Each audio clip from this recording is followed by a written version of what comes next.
देवकी के गर्भ में जन्मों जन्मों का तप है जो ये प्रसाद मिला।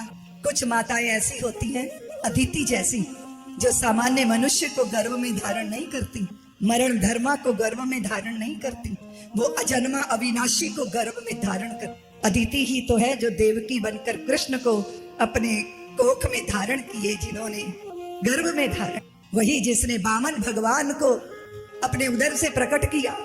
ऐसी भगवती देवकी कैसी रही होंगी वो माँ जो जगन्यंता को, जगदीश्वर को, जगन्नाथ को अपनी कोख में आश्रय देती है। कैसा रहा होगा उनका तप, कैसी रही होगी उनकी सामर्थ्य कि वो सुरपुर वासी को भी उरपुर वासी बना देने की सामर्थ्य रखती है।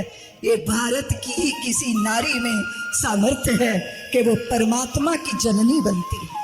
इसलिए भारत की भूमि, हाँ सारे विश्व की भूमि परमात्मा का ही सृजन है। लेकिन जैसे आपने ये पूरा मंडप बनाया कथा के आयोजन के लिए, पर मैं तो व्यासपीठ पर ही बैठ को आपको कथा श्रवण कराती हूँ ना, कथा का वाचन करती हूँ। इतने बड़े मंडप में कहीं और नहीं बैठ के मैं कथा का वाचन कर रही, व्यासपीठ पे, व्यास मंच पे। इसी तरह पूरा संसार अगर एक रंगशाला है तो भारत की भूमि वो रंगमंच है जिस पर भगवान स्वयं प्रकट होकर अपनी लीलाओं को विस्तार देते हैं, सज्जनों को त्राण देते हैं, दुष्टों का दमन करते हैं। विप्र, सुर, गौ माताएं, सनातन की परंपरा की रक्षा। आप कहोगे कि दीदी माँ विप्र ही क्यों? क्योंकि अगर वो सुरक्षित हो गए तभी तो वेद सुरक्षित होंगे, तभी तो धर्म ग्रंथ सुरक्षित होंगे।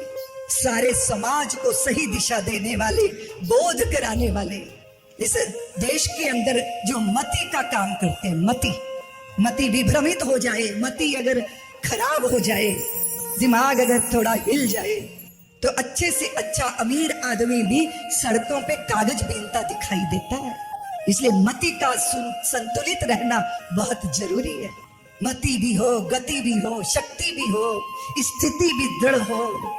ऐसे हमारे पूरे भारतवर्ष की व्यवस्था ऋषियों ने यूं बनाई और समय समय पर धरती की व्याकुल पुकार को सुनकर भगवान इस धरा धाम पर मानवीय व्यक्ति के चित्त को हताशा ना घेर ले। हम यहाँ क्यों बैठे हैं? हम लोक मंगल की कामना से यहाँ बैठे, हम लोक भावना से भावित होकर यहाँ एकत्रित होकर आए। हमारे आयोजन का, हमारे कथावाचन का मुख्य उद्देश्य क्या है? लोक कल्याण, लोक रंजन भी। हाँ, मन का रंजन होना चाहिए, मन में रस आना चाहिए, पगों में नृत्य उतरना चाहिए, आंखों में खुमारी होनी चाहिए। लेकिन अगर परिस्थितियां, हालात चुनौती दें तो उसको स्वीकार करने की ही नहीं, उन चुनौतियों और उन तथाकथित प्रतिकूल परिस्थितियों के बीच में एक नई राह बनाने की सामर्थ्य भी होनी चाहिए। इसलिए करुणा हृदय का कार्य है और वीरता मस्तिष्क में होती है। वीरता के बिना जीवन का कोई अर्थ नहीं है। करुणा और वीरता का कोई विकल्प भी नहीं है, जैसे करुणा का कोई विकल्प नहीं होता। तो भगवान समय समय पर जब आसुरी प्रभाव ज्यादा होता है, जब तमोगुण ज्यादा होता है, जब रजोगुण ज्यादा बढ़ जाता है, तो सारी सृष्टि को सत्व की तरफ अग्रसर करने के लिए उनका प्रादुर्भाव होता है, वो प्रकट होते हैं सारी व्यवस्था को संतुलित रखने के लिए। क्योंकि मनुष्य मात्र नहीं, पूरी सृष्टि त्रिगुणात्मकमयी है, त्रिगुणों से हम सब संचालित होते हैं। लेकिन तमस बढ़ता है तो व्यक्ति बैर भाव रखने लगता है, अन्याय की प्रबलता हो जाती। रजोगुण बढ़ता है तो व्यक्ति पदार्थों की ही कीमत ज्यादा समझता है, वो पदार्थों के बदले संबंध तोड़ना ज्यादा स्वीकार करता है, उसे पैसा ज्यादा कीमती मालूम पड़ता है, रिश्ता कीमती मालूम नहीं पड़ता। इसलिए जब रजस बढ़ता है, जब रजोगुण बढ़ता है, तो लोग वस्तुओं को प्यार करने लगते हैं और व्यक्तियों का इस्तेमाल करने लगते हैं। और जब सत्व गुण बढ़ता है तो लोग व्यक्तियों को प्यार करते हैं और वस्तुओं का इस्तेमाल करते हैं। वस्तुएं प्यार नहीं की जाती, उनको इस्तेमाल किया जाता। साधन कभी साध्य नहीं होता देवी और सज्जनों। इतना विवेक हम में तब आता है जब हमारी बुद्धि का सतोगुण बढ़ता है। इसलिए रिश्तों को पैसे के तराजू पे तौलने वालों, रिश्तों के लिए तो संसार कुर्बान किया जा सकता है, तो वो रिश्ता रिश्ता होता है जिसमें कोई स्वार्थ नहीं होता। निस्वार्थ भावना जहां होती है, अकिंचन अनिकेतन, लेश मात्र चित्त में कामना नहीं होती। भगवान मथुरा को नहीं चुन सकते। हाँ, मथुरा में प्रकट हुए हैं, किंतु वहां कंस की दुर्विनीति, कंस की दुष्ट नीति, कंस की कूटनीति, कंस के आसपास जो पूरे आसुरी दैत्यों की जमात जमी हुई है, जहां मात्र कुछ षड्यंत्र रचे जा रहे हैं, कुमंत्रणाएं हो रही हैं, भगवान उनके बीच में कैसे रहेंगे? उन्हें तो वहां जाना है जहां हृदय भोले हैं, जहां गोपी और ग्वाले हैं, जहां सिर्फ भगवान के चरणों की शरण है और कुछ चित्त में कामना नहीं है। ऐसे प्रेम के साम्राज्य में भगवान जन्म के साथ ही विनिष्क्रमण करके बाहर आए। कहाँ आए? मथुरा आए।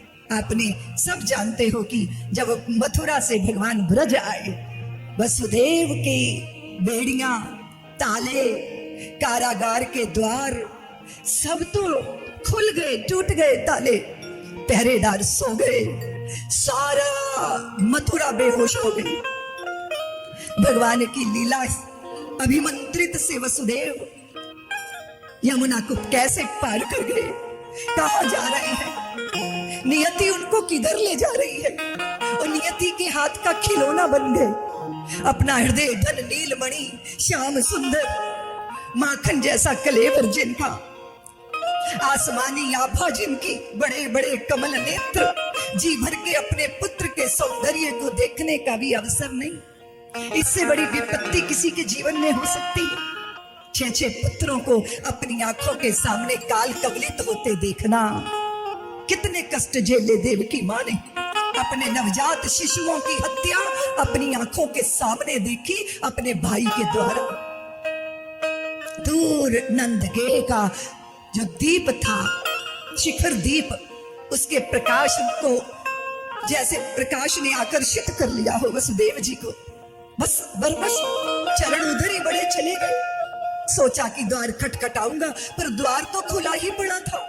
भीतर प्रवेश कर गए तो शौर्य गृह में यशोदा मैया सोई हुई थी, और जितनी भी स्त्रियां जो यशोदा मैया की सेवा में कि उनकी संतान होने वाली है, संतान होने वाली है, इस प्रतीक्षा में दीवारों का सहारा लेके बैठी बैठी ही सो गई। वसुदेव ने जरा सा कपाट छुआ तो द्वार खुल गए। उनके विवेक ने कहा, वसुदेव क्या कर रहे हो? बिना शब्द किए भाभी के कक्ष में जा रहे हो? क्या करने जा रहे हो? क्या करने जा रहे हो? उत्तर नहीं दे सकता क्या करने जा रहा हूं, क्योंकि मैं कर ही कहां रहा हूं। मेरे से तो परमात्मा सत्ता करवा रही है, या जिनको शीश पे धारण कर रखा है वही मेरा यंत्र जैसा उपयोग कर रहे। आश्चर्यचकित रह गए वसुदेव जी जब उन्होंने यशोदा मैया के बगल में अटकेलियां करती दुग्ध धवल कन्या को देखा। यशोदा सो रही है और वो कन्या अटकेलियां कर रही, हाथ पैर चला रही। पता नहीं क्या हुआ वसुदेव जी को कि अपना हृदय धन यशोदा मैया के पास लेटा के उस दुग्ध धवल कन्या को टोकरे में रख लिया। अंतर के संस्कारों ने कहा, वसुदेव चोरी कर रहे हो? लेकिन अंतर्यामी बोले, चोरी कहां कर रहे हो वसुदेव? तुम तो अपना हृदय धन नंद बाबा के आश्रय में छोड़कर जा रहे हो। लौट कर गए तो देवकी पूछती है, आर्य आप नहीं छोड़ के आए मेरे पुत्र को? छोड़ आया। वसुदेव बोले, तो फिर ये कौन है? ये यशोदा भाभी की कन्या है। हाय हाय, आपने ये क्या किया नाथ? मैं अपनी संतान, अपने पुत्रों को काल कवलित होते देख सकी। मैंने ये दंश झेल लिया, पर मैं यशोदा जी की कन्या को मृत्यु के मुख में जाते नहीं देख सकती। आपने ये दुष्कर्म क्यों कर दिया? वसुदेव बोले, देवकी मैं कर ही कहां रहा हूं? मुझे तो मालूम ही नहीं कि कौन सी सत्ता मुझको संचालित कर रही। वो दुग्ध धवल कन्या को गोदी में लिया देवकी ने। साधारण नहीं थी ना वो तो योग माया थी। बड़े बड़े नेत्रों से विशंभर भगवान की जननी के दर्शन कर रही है, योग माया दर्शन कर रही है। जगन्नाथ जिनकी कोख से आए, देवकी ने छाती से लगा लिया, दूध की धारा बहने लगी, चुकर चुकर करके वो कन्या दूध पीने लगी। और न जाने कितने कितने जन्मों की प्यास आज योग माया माता के वक्षस्थल का स्नेह पान करके धन्य हो रही। देवकी को लगा कि ये रो क्यों नहीं रही। बस योग माया को अपना अभिनय स्मरण आया। उन्होंने रुदन किया और रुदन के साथ ही पूरा कारागार जग गया, पहरेदार जग गए।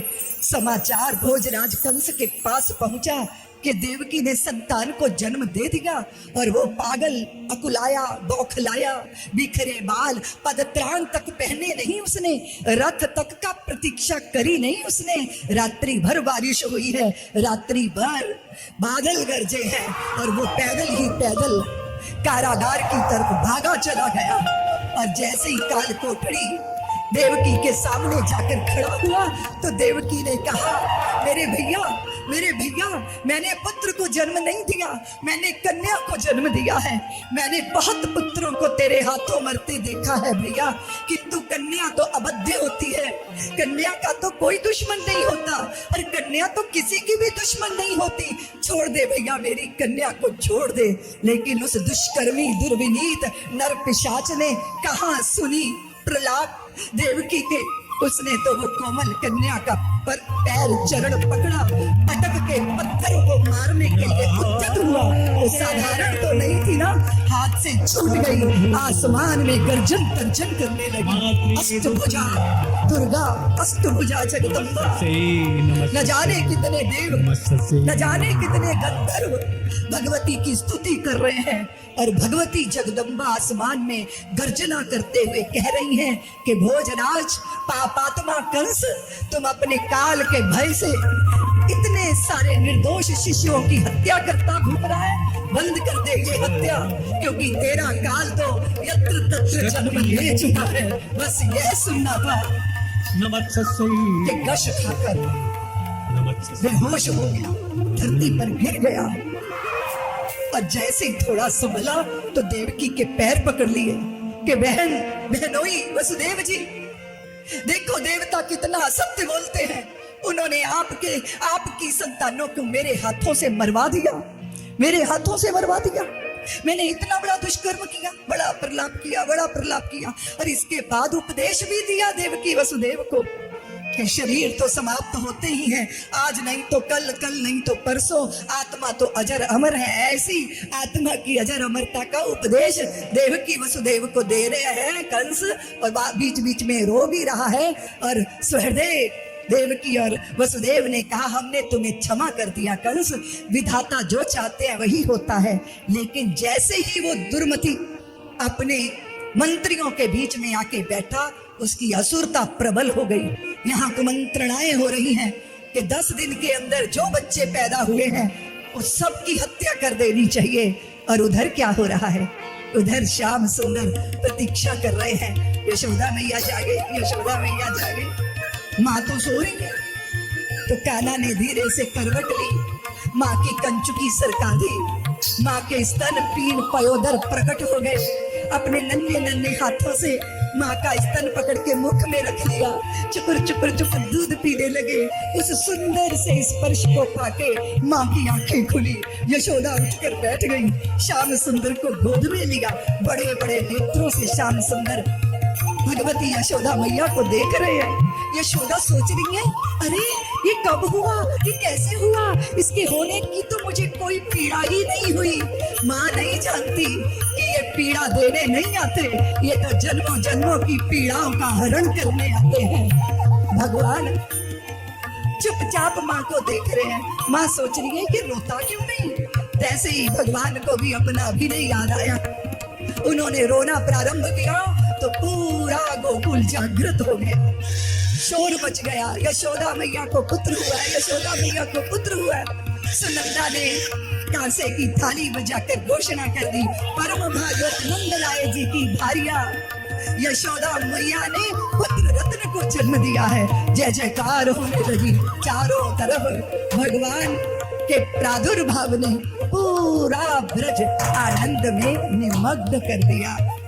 बहुत बहुत आनंद है। उमड़ घुमड़ के सब आए। उसके पहले जात कर्म संस्कार हुआ। नंद बाबा को पता चला तो प्रबोध दान दक्षिणा।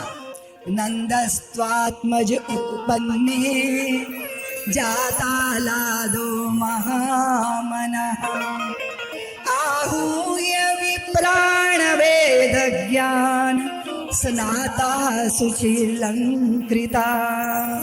जो वेद ज्ञानी, जो अज्ञे, जो विज्ञ, जो ज्ञानी ब्राह्मण थे, उनको बहुत बहुत प्रभुत दान दक्षिणा बांटी जा रही है। हमारे यहाँ जब भी कभी उत्सव हो, जन्म हो या मरण हो, दोनों अवस्थाओं में बहुत दान देने का विधान हमारे शास्त्रों ने किया है। हमारे सत्कर्मों में सबसे बड़ा कार्य है दान करना। और आज तो सब दान कर रहे हैं, लेकिन जो दान पा रहा है वो भी दान रख नहीं रहा। ऐसा ही दृश्य अयोध्या में भी देखा गया था। जब भगवान श्री रामचंद्र का प्रादुर्भाव हुआ था, तब क्या हुआ था? सर्वस दान दीन सबका जेहि पावा राखा नहीं ताहू। सर्वस दान दीन सबका जेहि पावा राखा नहीं ताहू। अवधपुरी सोहे यही भांति अवधपुरी सोहे प्रभु ही मिलन आई जनु राती। प्रभु ही मिलन आई जनु राती। दशरथ पुत्र जन्म सोनिकाना मानं ब्रह्मा नंद समाना। दशरथ पुत्र जन्म सूर्यकाना मानव ब्रह्मा समाना। परमानंद पूरी मन राजा। परमानंद पूरी मन राजा। कहा बोलाई बजा बहु वाचा।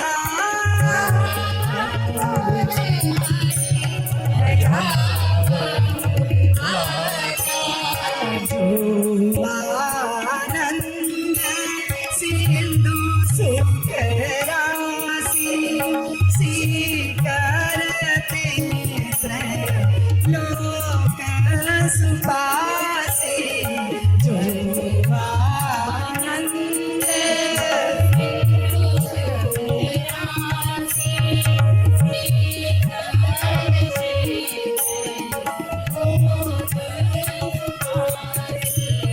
श्री राम जय राम जय जय राम। श्री राम जय राम जय जय राम। श्री राम जय राम जय जय राम। श्री राम जय राम जय जय राम। श्री राम जय राम जय जय राम। श्री राम जय राम जय जय राम।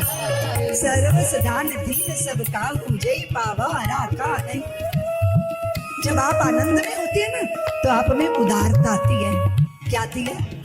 जब आप दुख में होते हैं तो आप चीजों को इकट्ठा करने लगते हैं, आपकी संग्रह वृत्ति बढ़ जाती है। इसलिए जो समाज आनंद में होता है वो बांटता है। और मैं अक्सर कहा करती हूँ कि जो जो बटोरा जाता है वो विषाद होता है और जो बांटा जाता है वो प्रसाद होता है।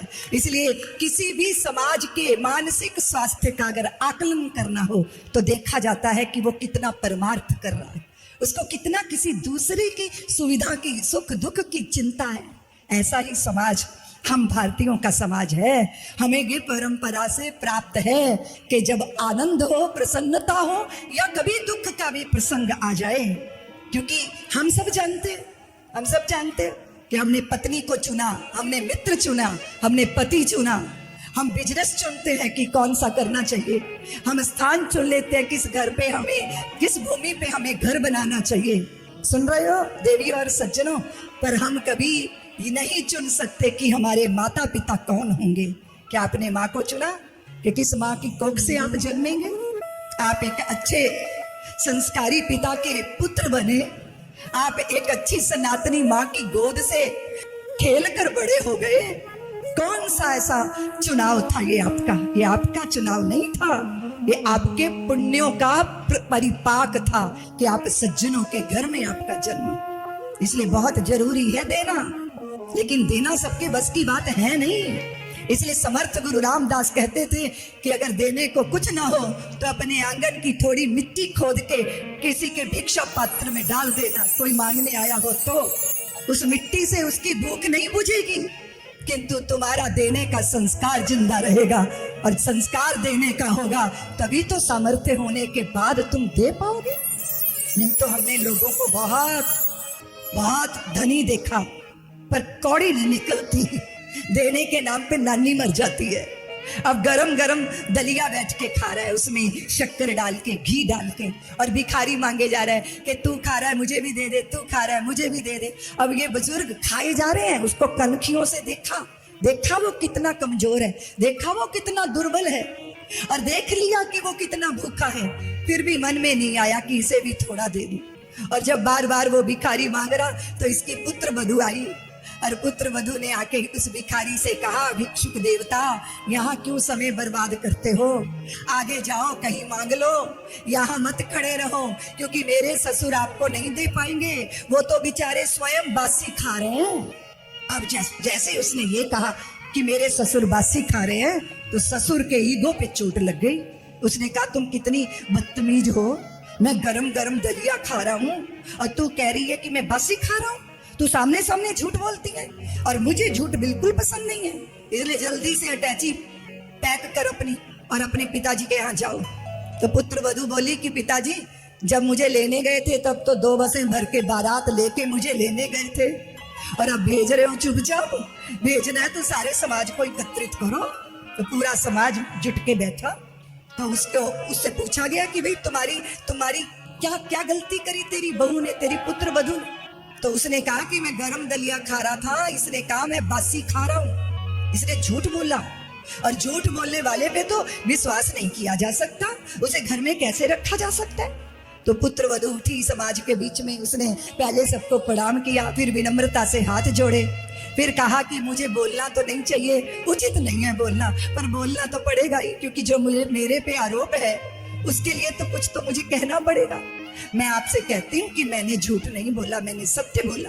वो ससुर बोले कि देखो अब फिर आपके सामने झूठ बोल रही है। तो वो बहू बोली पिताजी पहले मेरी बात सुन लीजिए, मैं कोई कल तो नहीं आई ना आपके घर में, 20 साल हो गए, आप मुझे 20 साल पहले ब्याह के लाए थे, 20 साल हो गए मुझे आपको देखते हुए, 20 साल हो गए मुझे देखते हुए कि आपकी संतानें आपकी कितनी सेवा करती हैं, आपके लिए स्नान को गर्म पानी, ताजा भोजन आपको बनता है, सब आपकी आज्ञा का पालन करते हैं, कहाँ जाना कहाँ नहीं जाना आपकी आंख के इशारे पे पूरा परिवार चलता है। मैं 20 साल से आपको सुख भोगते देखती हूँ, लेकिन एक फूटी कौड़ी भी कभी किसी को आपने दान की नहीं। तो मैं सोचती हूँ कि इतना सुखी व्यक्ति कैसे हो सकता है, जरूर आपने अपने पिछले जन्म में कुछ मोती दान किए होंगे, तभी तो इस जन्म में इतना सुख भोग रहे हो। तो मैंने ये कहा जो पिछले जन्म की कमाई थी वो इस जन्म खा रहे हो, इसलिए मैंने बोला कि आप बासी खा रहे हो। मैंने कहा झूठ बोला? तो सबने कहा भाई तेरी बहू तो बड़ी ज्ञानी है, तुम इसका अपमान क्यों कर रहे हो, क्यों उसका बहिष्कार कर रहे हो? तो देवी और सज्जनों, हम भी बासी खा रहे हैं या कुछ ताजा कमा रहे हैं? इसका जरा चिंतन करना चाहिए, क्योंकि साधारण नहीं है ये बात। किसी कसाई के घर में भी पैदा हो सकते थे, किसी गोभक्षक के घर में भी पैदा हो सकते थे, पर गौ माता की पूजा करने वालों के घर में जन्मे हैं। इससे बड़ा ना परमात्मा की कोई कृपा हो सकती है, ना कोई पुण्यों की पूंजी की कमी हो सकती। ये हम कमाते हैं, ये पुण्यों से होता है। जन्मांतर भवेत पुण्यम तथा लभेता, भागवत तब मिलती है जब जन्मों जन्मों के पुण्यों का परिपाक होता। तो हमें देखना है कि अगर 10 रुपए है तो उसमें से कितना हिस्सा हमें निश्चित करना है। हमारा धर्म कहते हैं 10%। अगर तुम धर्मांश निकालते हो तो जो धर्मांतरण होकर तुम्हारी संतानों को तुम्हारे विरुद्ध खड़ा किया जाए, इसका ख्याल है हिंदुओं आपको? इसका ख्याल है? पंछियों ने कहा अपनी माँ को चोगा चुप के वो वापिस आई। नन्हे नन्हे चूजों ने कहा, माँ इस वृक्ष के नीचे कुछ लोग बैठे थे, वो बातें कर रहे थे कि अब इस पेड़ के कटने की बारी आ गई है। तो वो पंछी ने अपनी संतानों से कहा, बच्चों ज्यादा ना फिक्र किया करो, वो लोग ऐसे बोलते रहते हैं। अगले दिन सांझ को जब वो लौटी तो उन बच्चों ने अपनी माँ को बताया, माँ वो लोग फिर आए थे, उनके हाथ में रस्सा था, कहते थे इस पेड़ को काट देना।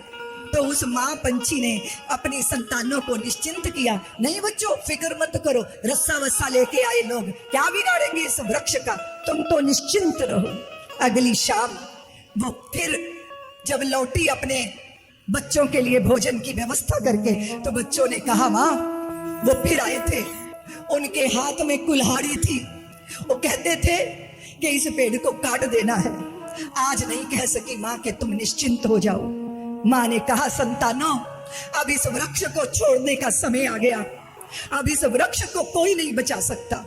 तो उन बच्चों ने उन पंछी माँ से पूछा कि माँ 3 दिन से हम तुम्हें चेता रहे हैं, तुम कहती हो निश्चिंत रहो निश्चिंत रहो। तो पंछी ने बताया अपनी संतानों को कि रस्सा लेके आए लोग इस पेड़ का कुछ ना बिगाड़ पाते, वो हाथों से क्या करते। बच्चों अगर वो कुल्हाड़ी लोहा सिर्फ होता तो भी इस पेड़ का कुछ ना बिगड़ता, लेकिन इसी पेड़ की एक डाल लोहे की कुल्हाड़ी के पीछे हत्था बन गई। अगर लोहे की कुल्हाड़ी के पीछे लकड़ी का हत्था ना होता तो लकड़ी के कटने का रास्ता ना होता। इसीलिए संतानों आज मैंने तुम्हें चिंता व्यक्त की है। तो सनातनियों तुम्हें चिंता है कि नहीं? तुम्हारी कमाई का तुम्हारा धर्मांश अगर प्रगाढ़ हो, प्रबल हो, बहुतायत में हो, तो वो जो कॉपियां देके, जिनको दवाइयां देके, जिनको थोड़ी थोड़ी वस्तु और सुविधाओं के लालच देके सनातन से दूर किया जा रहा है, ये कभी ना हो पाता। तो क्योंकि हम सक्षम होने चाहिए। दूसरी बात मैं ये कहना चाहती हूँ, आपका दिया हुआ चढ़ावा जो आपके मंदिरों में चढ़ता है, कभी आपने चिंतन किया कि वो चढ़ावा कहाँ लगता है? वो सनातनियों के उद्धार के लिए, हमारी गरीब गुरबा जनता के लिए, वनवासियों के लिए, वो आदिवासी जगत के लिए उसका उपयोग होना चाहिए ना। उस पर किसी दूसरे का हक होना चाहिए क्या? सरकारों को ये नहीं कह सकते आप कि जो हमारे मंदिरों पे चढ़ा हुआ धन है वो हमारे ही धर्म के प्रचार में लगेगा, हमारे ही समाज के उत्कर्ष में लगेगा। आप कहोगे दीदी माँ आप व्यासपीठ पर बैठकर स्वार्थ की बात कर रहे हो। ये स्वार्थ की नीति नहीं है, ये अस्तित्व की नीति है जो मैं आपको बता रही हूँ।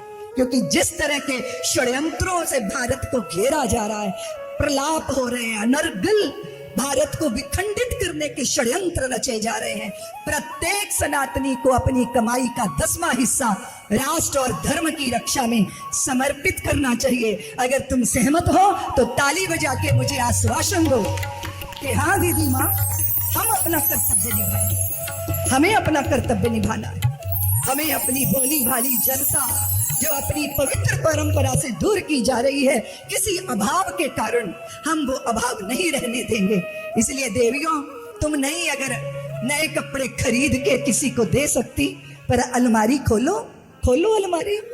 तुम अलमारी खोल के 10 मिनट लगाती हो कि आज मैं कौन सी साड़ी पहन के बाहर जाऊंगी, इसका मतलब तुम्हारे पास जरूरत से ज्यादा है। तुरंत तुम्हें याद आनी चाहिए उन बनवासी कन्याओं की, उन भील कन्याओं की जिनके तन पे एक ही वस्त्र रहता है, तुरंत तुम्हें उनका ख्याल आना चाहिए और ये आधे वस्त्र उनके लिए वहां पहुंचा देने चाहिए जहां इसकी जरूरत है। बहुत बार तो आपके मकान में पड़ी हुई चीजें आपने कभी उनको देखा तक नहीं, वो धूल खा रही हैं। जो आपके घर का कबाड़ा है तो किसी के घर का साजो सामान हो सकता है। इसलिए थोड़े उदार बनिए। उदारता सज्जनता का लक्षण है, कंजूसी अच्छी नहीं है। हाथ में पकड़ के बैठ गया नोट 10 रुपए का कि जब जब सारी चढ़ा देंगे तब चढ़ाऊंगा, क्योंकि पता तो लगना चाहिए दूसरे को कि मैंने दान दिया। फोटो वोटो तो खींचनी चाहिए, अखबार में तो आना चाहिए, समिति वालों को तो पता लगना चाहिए। अब नोट मुट्ठी में दबाए दबाए पसीना आ गया तो सोचा चढ़ाने से पहले एक बार देख तो लूं अपने लाडले नोट को, और जैसे ही हाथ खोला तो पूरा नोट भीगा हुआ। तो कहते हाय हाय, तुझे मेरे से बिछुड़ने का इतना दुख है कि तू रो रहा है, तो मैं इतना निष्ठुर नहीं हूं कि तुम्हें अपने से अलग कर दूंगा। चुपचाप नोट फिर खीसे में डाल दिया। ऐसी भी कंजूसी लोगों को पकड़ती है। मैं एक घर में मेहमान, एक देवी मुझे बोली दीदी माँ मेरा पति बहुत कंजूस है। मैंने कहा क्या, कैसे कैसे? कहती है आपको नहीं पता, ये टूटी हुई झाड़ू है ना, मैं बाहर फेंकती हूँ, देखना शाम को उठा के ले आएगा। मैंने कहा तू ऐसी कह रही है? बोली आप देख लेना। उसने टूटी बिखरी घिसी झाड़ू उधर फेंक दी कूड़े पर। शाम को जब दुकान बंद करके लौट रहा था ना, तो उसने वहां पर अपनी झाड़ू पहचान ली, उठा ली और आके कहते सुनो ये झाड़ू वहां कैसे पहुंच गई, अभी तो इस पे बहुत काम किया जा सकता है। वो पत्नी मुझे देखने लगी, बोले दीदी माँ देखा कितना कंजूस है। तो मैंने उसको कहा तू इसे प्यार नहीं देती, अगर तू जी भर के इसे प्रेम करेगी ना तो इसे वस्तुओं की प्रेम की जरूरत। जब लोग प्रेम में होते हैं ना तो अपनी पॉकेट का पेन अपने यार की पॉकेट में डाल देते हैं, अपनी अचकन अपने मित्र को पहना देते हैं।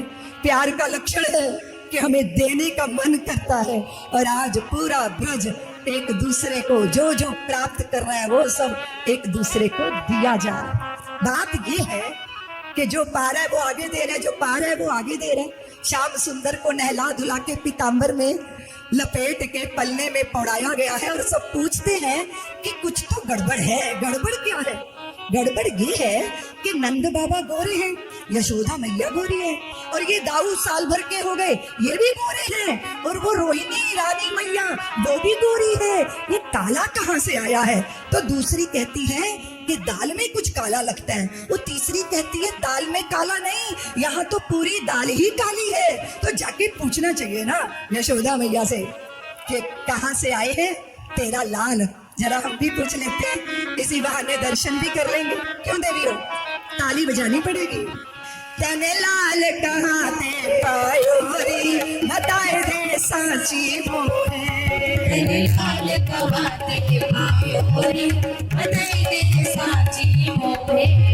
तने लाल कहाँ ते पायो री, बताए दे सांची मोहे। तने लाल कहाँ ते पायो री, बताए दे सांची मोहे। बताए दे सांची मोहे, बताए दे सांची मोहे। बताए दे सांची मोहे, बताए दे सांची मोहे। तने लाल कहाँ ते पायो री, बताए दे सांची मोहे। तने लाल कहाँ ते पायो री, बताए दे सांची मोहे। बोलिए नंद के लाला की।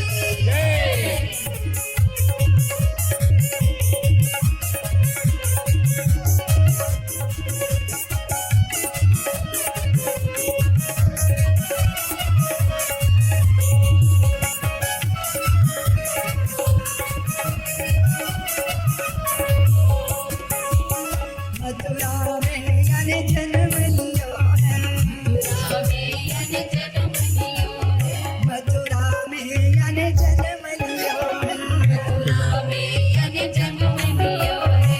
मथुरा में याने जन्म लियो है। मथुरा में याने जन्म लियो है। ये तो आधी रात भगया रोई, बताए दे सांची मोहे। ये तो आधी रात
बोली नंद बाबा बोले, बोली नंद बाबा बोले, तू बोली नंद बाबा बोले, बोली नंद बाबा बोले, चतुर कहाँ ते आए बोली बताए दे साची बोली, ए चतुर कहाँ ते आए बोली बताए दे साची बोले, बताए दे साची मोहे, बताए दे साची मोहे, बताए दे साची बोले, बताए दे साची बोले। नंदलाल गोपाल लाल कहाँ के आए बोली बताए दे साची मोहे, लाल कहाँ के आए बोली बताए दे साची मोहे।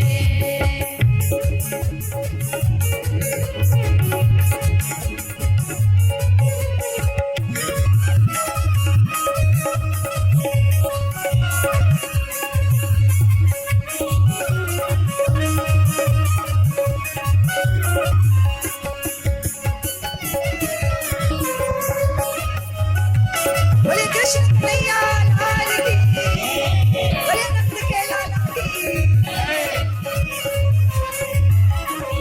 तू गोरी नंद बाबा गोरी, तू बोली नंद बाबा बोले, तू गोरी नंद बाबा गोरी, तू बोली नंद बाबा बोले, तू गोरी नंद बाबा गोरी, तू बोली नंद बाबा बोले, तू गोरी नंद बाबा गोरी। तू बोली नंद बाबा बोले, कारो कहाँ ते आयो री बताए दे साची मोहे, ये पारो कहाँ के आयो रे बताए दे साची बोले, बताए दे साची मोहे, बताए दे साची मोहे। बताए दे साची बोले, बताए दे साची बोले। नंदलाल कहाँ ते आयो री बताए दे साची मोहे, नंदलाल कहाँ ते आयो रे बताए दे साची बोले।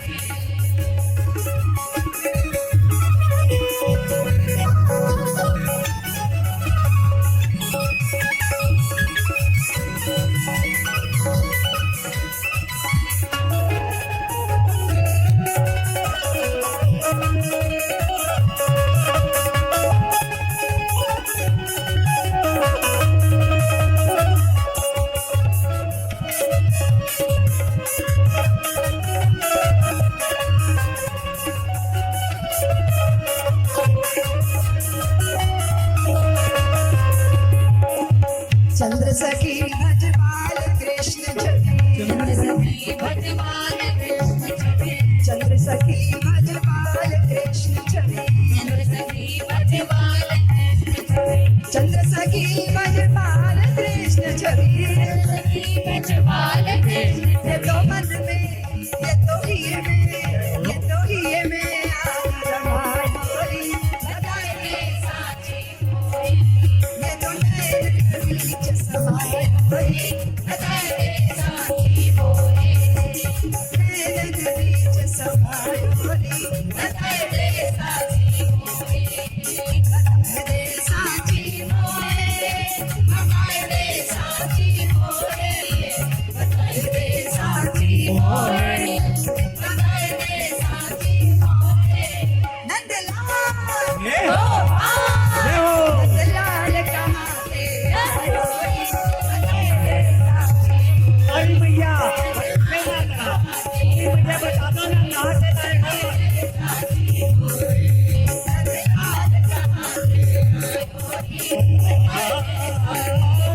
साची साची बताए दे साची बोले, बताए दे साची बोले, बताए दे साची बोले।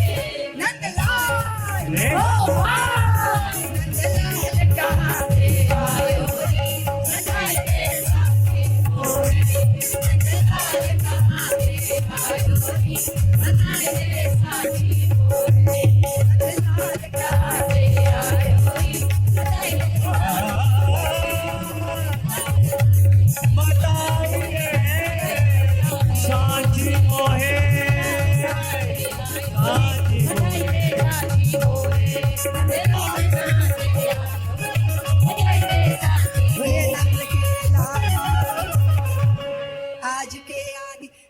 लहरने वालों के लिए जरा ताली बजा। बहुत सुंदर। आनंद की सबसे सुंदर अभिव्यक्ति का नाम है नृत्य। आपका तन मन जब लहरने लग जाता है, जब हृदय के आमर्श धुल जाते हैं, जब आनंद का अतिरेक होता है, या तो आंखें भीगती हैं और साथ साथ में पगों में थिरकन आ जाती। हम कितने भाग्यशाली हैं ना सनातनियों, अपने ठाकुर के लिए रो सकते हैं, नाच सकते हैं, गा सकते हैं, उलाहना दे सकते हैं, और यहीं तक नहीं, अपनी भुजाओं के झूले में झूला भी झुला सकते हैं। जो जग को झुलाते हम उनको झुलाते। कितना बड़ा सौभाग्य है ना। भारत की भूमि का प्रसाद है ये, ऋषि महर्षियों का प्रसाद है ये।